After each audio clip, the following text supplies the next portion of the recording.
मेरे प्यारे बच्चों, मैं हिंदी शिक्षक प्रशांत मिश्रा आप सभी को आपकी पाठ्यपुस्तक ज्ञान सागर के पाठ 5 आकाश को सीढ़ियाँ, जिसके रचनाकार शांतनु कुमार आचार्य जी हैं, को पढ़ाने जा रहा हूँ। आप सभी ध्यान दें।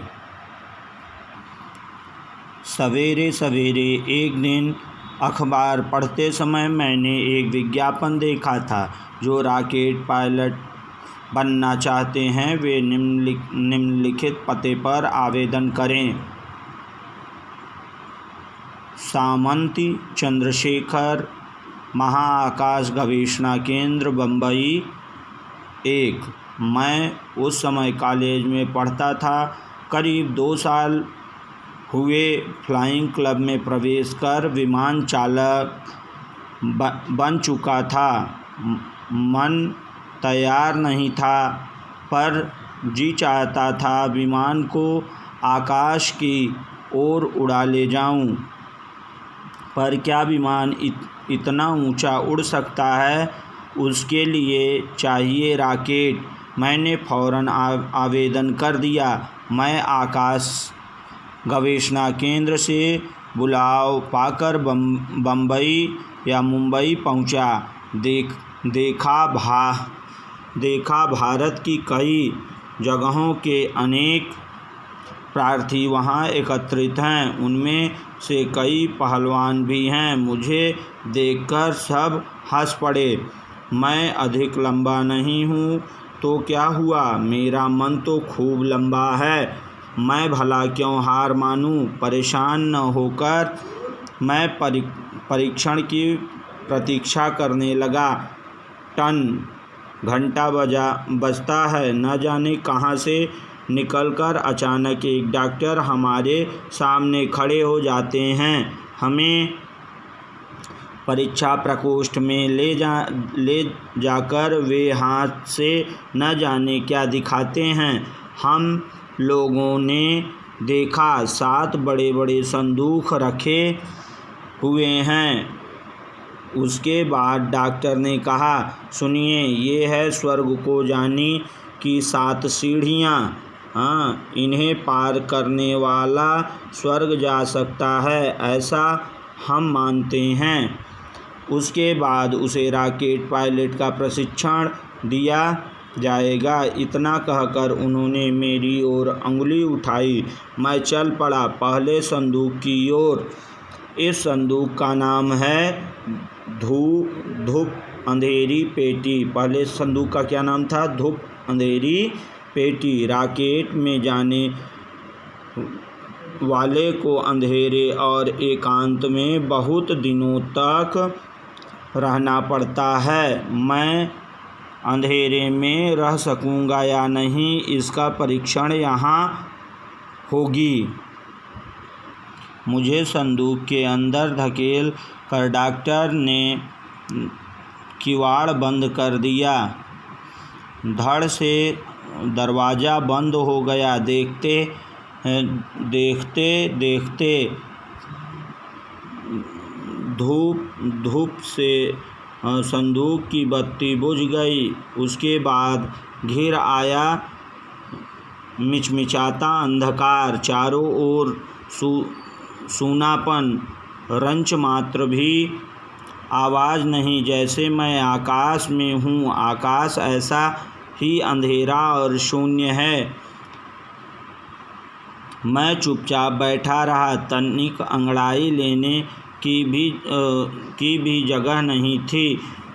यह एक छोटा तंग संदूक है, ठीक रॉकेट पायलट की केबिन की तरह। उस पर अंधेरा, चारों ओर लटक रही थीं तारों की लड़ियाँ। बाहर तारों के जरिए वे लोग मेरे शरीर और मन की परीक्षा कर रहे थे। सुबह हुई। मैंने टटोल कर एक बोतल उठाई। न जाने क्या है इसमें। जैसे दिव्य चक्षु अक्षर पढ़ते हैं, वैसे ही टटोलकर मैंने बोतल को देखा। उभरे उभरे 2 अक्षर मेरे हाथ आए, दूध। मैंने पढ़ लिया। फिर मैंने मुंह में लगाकर भूख मिटाई। एकाएक दरवाज़ा खुला। बाहर की रोशनी मानो पहली बार आँखों में पड़ी हो। प्रकाश देखकर मैं खुशी से पुलकित हो उठा। उसके बाद मैं दूसरे संदूक, यह है शैतान चकरी संदूक। कौन सी थी दूसरी? शैतान चकरी।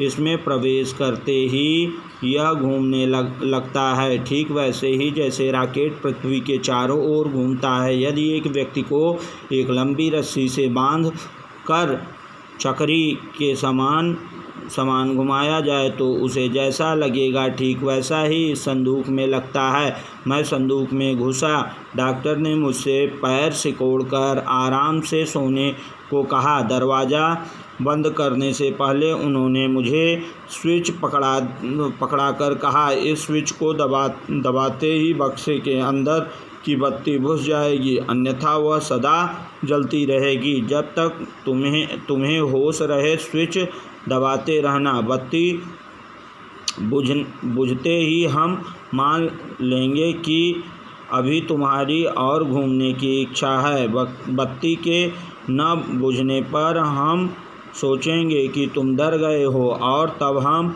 चकरी बंद कर देंगे। धीरे धीरे मेरा शरीर न जाने कैसा झनझनाने लगा। फिर ऐसा लगा मानो शरीर की मांसपेशियां खींच ली गई हूँ। मैं जानता था चकरी में बड़ी तेज़ी से घूमने पर शरीर का भार बढ़ जाता है, खून का भार भी बढ़ता है। बड़ी देर के बाद चकरी रुक गई। डॉक्टर दिखाई पड़े। मैंने पूछा, जी क्या मैं रॉकेट पायलट बन सकूंगा? डॉक्टर ने अन्य 5 संदूकों की ओर इशारा किया और कहा अभी भी 5 सीढ़ियाँ बची हैं। उसके बाद मैं जिस संदूक में गया उसका नाम था लाख की कोठरी, मतलब यह तीसरी थी, लाख की कोठरी। नाम सुनकर मैं चौंक उठा। पांडवों को ऐसे ही एक घर में रखकर कौरवों ने आग लगा दी थी। हुआ भी वही। मेरे घुसते ही कमरे को गर्म कर दिया गया। रॉकेट जब महाआकाश से लौटकर पृथ्वी के वायुमंडल में प्रवेश करता है और उस समय वह इसी तरह गर्म हो जाता है। देखते देखते मेरे चारों तरफ धुआं उठने लगा। मैं पसीने से लथपथ होने पर भी बैठा रहा। आधे घंटे के बाद मैं बाहर निकला। डॉक्टर ने कहा, अच्छा लगता है तुम आग में भी नहीं जलोगे। बाद में सुना मेरी कोठरी का तापमान था 103 डिग्री फ़ारेनहाइट। वहाँ से मैं ध्वन्यागार में गया। ध्वन्यागार चौथा था। यहाँ मेरे कानों के पास कई तरह की तीखी आवाज़ें भी की गईं। कानों में रुई या फाहा लगाकर मैं बैठा रहा, नहीं तो कानों के पर्दे फट गए होते। धीरे धीरे शोर बढ़ने लगा। यदि रॉकेट पायलट का सिर ध्वनि न झेल सके तो बड़ी मुश्किल होगी। रॉकेट जब ज़मीन से उठता है आकाश को चीरने वाली भयंकर गर्जना करता है। इस ध्वनि से व्यक्ति पागल भी हो सकता है। जो भी हो, मैं नाद की कोठरी से आराम से निकल आया। इतने कष्टों के बाद भी वे मेरी परीक्षा लेते रहे। 5वें संदूक का नाम नाचने वाला संदूक। रॉकेट में रॉकेट में बैठकर शून्य को उठते वक्त व्यक्ति को ऐसे अनेक धक्के खाने होते हैं, फिर व्यक्ति को उस स्थिति में इनमें दिशा ज्ञान सही रहता है या नहीं, यह जानना भी जरूरी है। इसलिए उन लोगों ने मुझे नाचने वाले संदूक में भर दिया। संदूक नाचते कूदने लगा, घूमने लगा। मैं संदूक के संग नाचता रहा, पर हमेशा मेरा सिर ऊपर आकाश की ओर रहा, मतलब आकाश की ओर मुँह किए मैं रॉकेट चला रहा था। नाचने वाले बक्से से निकलते ही उन लोगों ने मुझे छठे संदूक में भर दिया। वह संदूक का नाम था भार शून्य।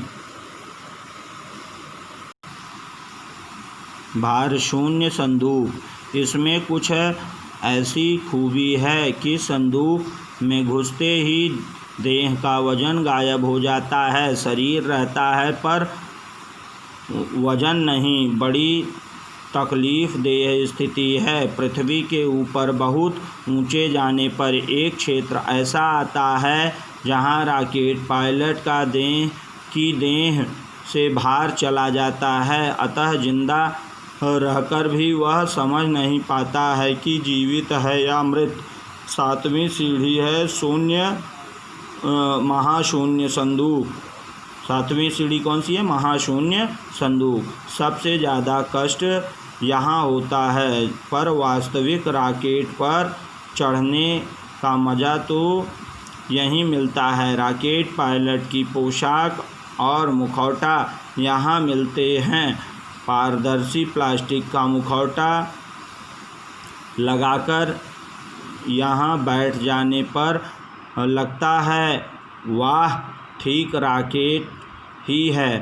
पहले उन्होंने मुझे पर्याप्त ऑक्सीजन दी। उसके बाद मैं रॉकेट पायलट की पोशाक पहनकर महाशून्य संदूक के अंदर गया। मैं कंधे पर लटकती हुई ऑक्सीजन की थैली से सांस ले रहा था। इसी बीच मेरी सीट के पास एक गिलास में पानी रख दिया गया। निश्चय ही पीने के लिए नहीं, फिर किस लिए? मैं प्रतीक्षा करने लगा। अचानक घूं करते हुए एक यंत्र चलने लगा। मैं फौरन समझ गया कि मेरे शरीर को कोई चूस रहा है। मेरे आसपास हवा सोखी जा रही है। हवा का स्थान भरने के लिए मेरी पोशाक फूल उठती थी। मेरी आँखों के सामने मीटर का एक कांटा धीरे धीरे घूम रहा था। वह है ऊंचाई नापने का यंत्र। वह दिखा रहा था 10,000 फीट, 15,000 फीट, 20, 30, 40, 50 और 60,000 फीट। ओह, उसके बाद 70,000 फीट। मैं वास्तव में ऊपर को नहीं उठ रहा था। 70,000 फीट ऊपर पहुंचने पर जो हो सकता है वह सब हो रहा था। उस संदूक के भीतर मेरी पोशाक न होती तो मेरी चमड़ी मेढक की तरह फूलकर फट गई होती। परखने के लिए मैंने हाथ से ग्लव निकाल दिया। आह, मेरी पलकें मुदने लगी। मेरी हथेली अचानक बैलून की तरह फूल उठी।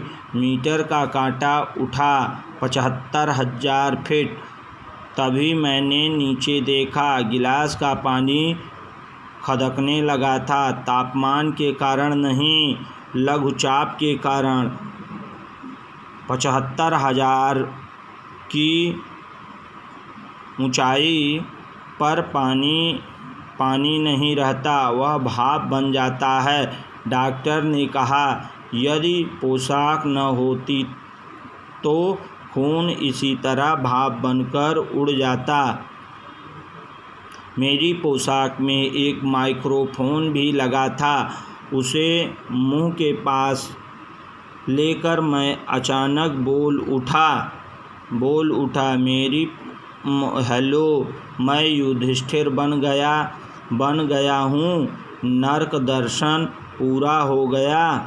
अब मैं स्वर्ग को जाऊँगा। तुम सुनकर खुश होगे कि मुझे रॉकेट पायलट चुन लिया गया है। पहलवान सब कहाँ गए मैं नहीं जानता, पर तुम्हें जानकर और भी अचंभा होगा कि इस सूचना से मेरे गुरुजी को जरा भी आश्चर्य नहीं हुआ। उन्होंने हंसते हुए केवल इतना ही कहा, यह कोई नई बात नहीं है। देह और मन को साध लेने पर व्यक्ति और भी दुस्साध्य काम कर सकता है। शांतनु कुमार आचार्य। मेरे प्यारे बच्चों, यह पाठ केवल पढ़ने के लिए था। फिर भी आपको अपनी कॉपी में एक पेज में इस पाठ का नाम, रचनाकार का नाम और रचना की विधा को लिखकर इससे संबंधित एक चित्र बनाना होगा। वो मैं आपको प्रश्नोत्तर वाले पार्ट में भेजूँगा। ओके।